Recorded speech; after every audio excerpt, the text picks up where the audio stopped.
Hello friends, welcome back to my channel. This is your favorite baker, the Recipe Queen. Are you a returning subscriber watching me right now? I see your thumbs up and thanks for following me up all this while. And if you're a new subscriber here and you've not subscribed to my channel, what are you waiting for? Just click on that subscribe button and subscribe to my channel. So today, I'll be talking about some of the challenges I encountered as an upcoming baker. Sit down, don't go anywhere. I'll be back after the break.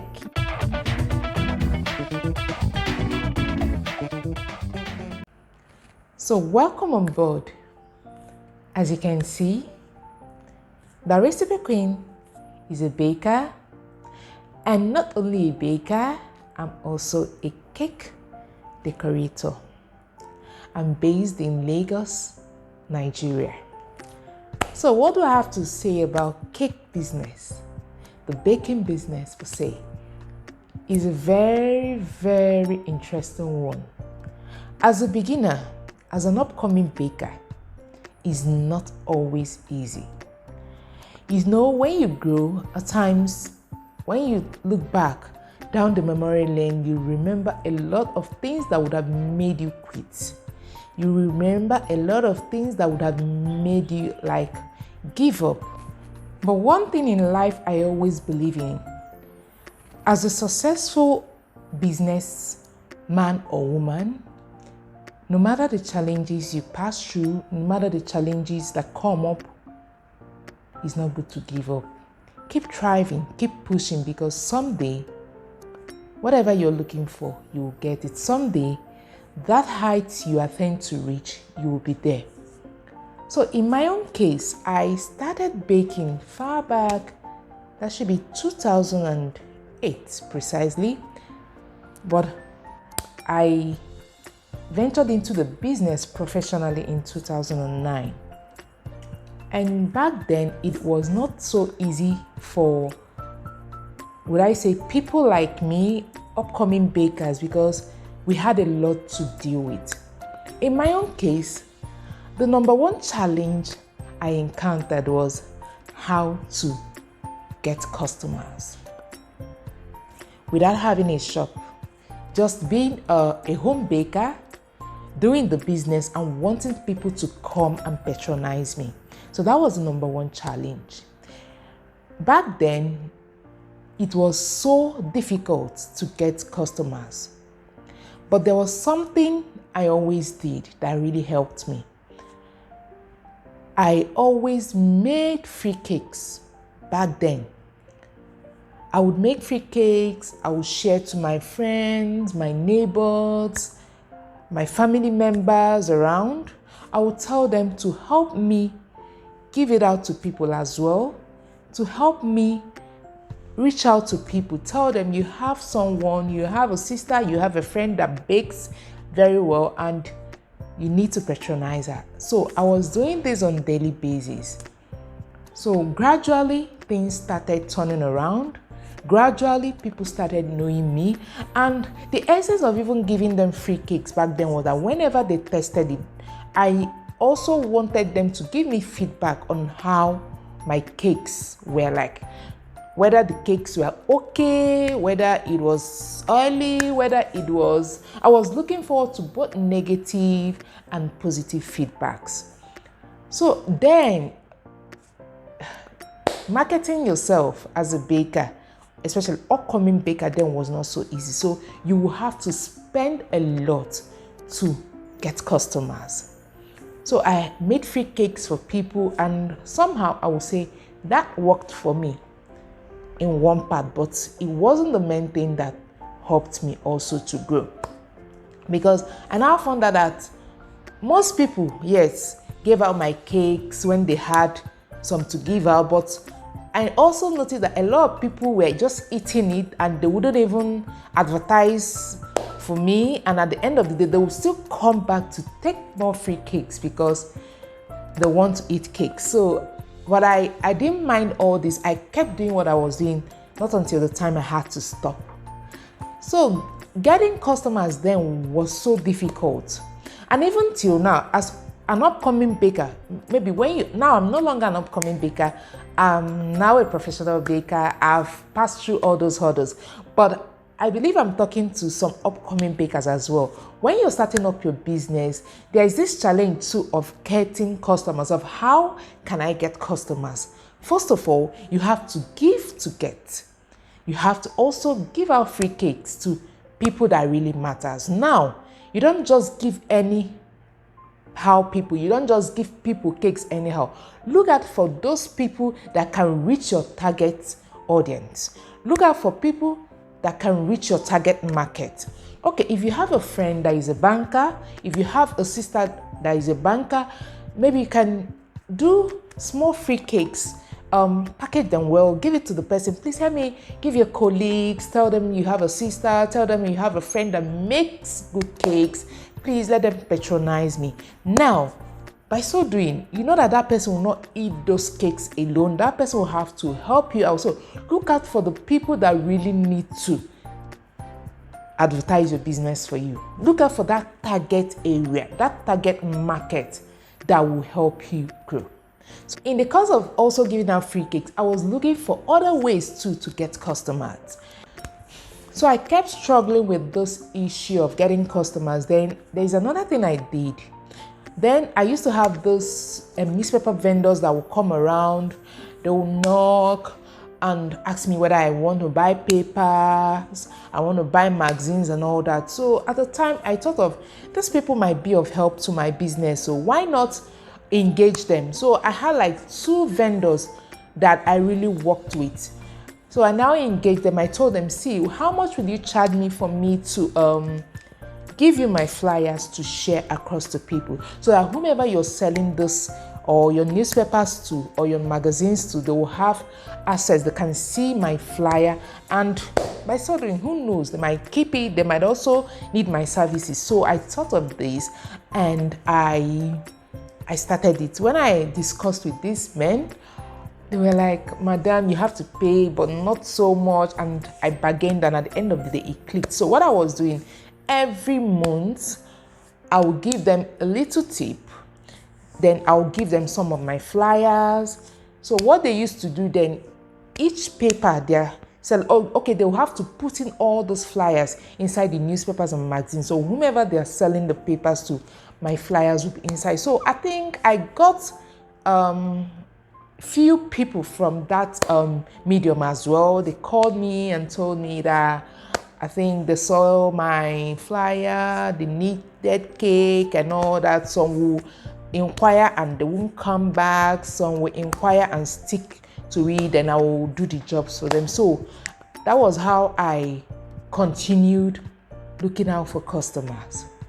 Then another thing I did was to also do the normal physical marketing. I would go out. If I see people, I will talk to them. See, I make cakes, so in case you need cakes, I bake very good cakes. This is my number and all that. So I was sharing my contacts with people. If I go to the market, maybe I'm buying something and there are some women there, I will tell them. If I go off to drop my kids at school, I'll still market myself. In the salon, I'll tell people about what I do. In the church. So by so doing, a lot of people were now getting to know me. So I was getting little jobs. They were coming up, and by so doing, customers were increasing, my customer base. So I think that was the major challenge I had then, getting customers that would come and patronize me. And as I was doing all those things, before you knew it, social media now came on board fully in this part of the world, and I started doing online marketing. Then I would wake up, type for your cakes, contact me, call me. Then BB was in vogue, and I'll put up my pin on, especially I use social media as my main marketing tool. I'll put out my pin there. If you need your cake, just this is my pin, holler me and all that. So I kept doing this. Initially, people would not respond. And at the time I was getting discouraged, I was getting bored. And I looked back, and also my husband was like encouraging me, don't give up, don't worry. People are seeing this. When they need cakes, all these your adverts will start ringing bell. They will remember that they have a Facebook friend that will always advertise, and they will call me. And back then I was just adding people. I was just sending requests like a mad person. I'll say anybody, I'll send requests, send requests. I'll add people. If I see any request, I'll add because I needed people to get across to me. I needed people to see me, see what I was doing and all that. So I was building my little portfolios. I would just bake and snap and put out there. This is vanilla cake. If you want to buy vanilla cake, please patronize me. Please call me. So in the course of doing all those things, my customer base was growing. So that was how I would say I passed that hurdle of trying to get customers. It wasn't an easy one. Yes, it took some time. But one thing I normally tell people, in whatever you're doing, as a beginner, as an upcoming baker especially, always exercise patience. Always exercise patience. Don't be too in a hurry to make it. Just cool down, take your time, exercise patience. Gradually things will grow. So that is it about how I struggled to get customers. And one thing about customer base is that as soon as you start getting customers, they keep increasing, more people will be coming, because now people will be now doing referrals for you. People will get to know you more. People will get to see you. People will get to eat your cakes. The more your customers will keep increasing and increasing. So that was the number one challenge I faced as an upcoming baker, trying to get customers. So I used different mediums of advertising. The ones I did, free cakes, giving out free cakes to people, then giving vendors my flyers. And one thing, if you're a new baker or you are an upcoming baker, try and get flyers. Go and make your flyers. Keep them handy, because you can never tell. They are so important. I realized it late when I was an upcoming baker. Something happened. I will tell the story. Back then, there was this job I handled, a wedding cake job, and I made the cake and left. I set it up and left. I wasn't there. Then something happened. Someone tested the cake in the hall and loved it. And when she was now looking for the person that made the cake, unfortunately for me, I didn't have flyers, but the hall decorator, the person that decorated the hall, was now there. She had her own flyers, and in her flyers, she put up that she makes cakes as well. So in the course of asking around, the lady now bumped into the hall decorator, and the hall decorator claimed that she was the one that made the cake, and she exchanged her contact, then gave the lady her flyer. So this was happening without me knowing. So what happened? Along the line, they were talking.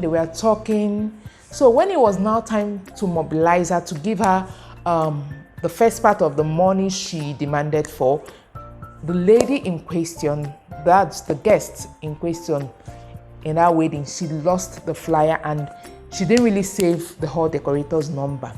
And what happened? She now took up her phone. She now called her friend, as in the person that I made the wedding cake for.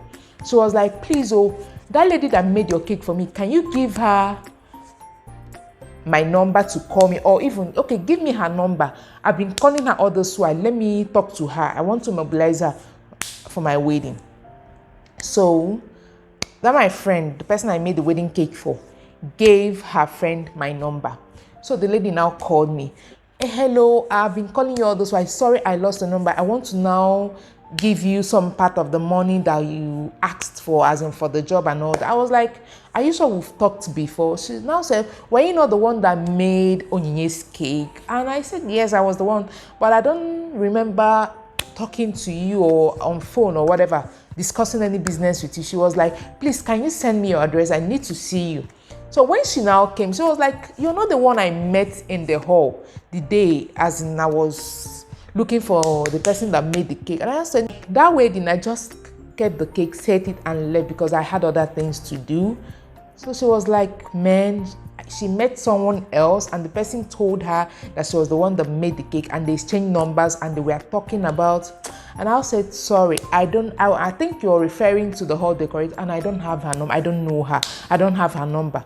So I was like, since you're the person that made that cake and your cake person, now please, you're the person that will make my cake. Let me forget about the other woman. I think this is how God wants it.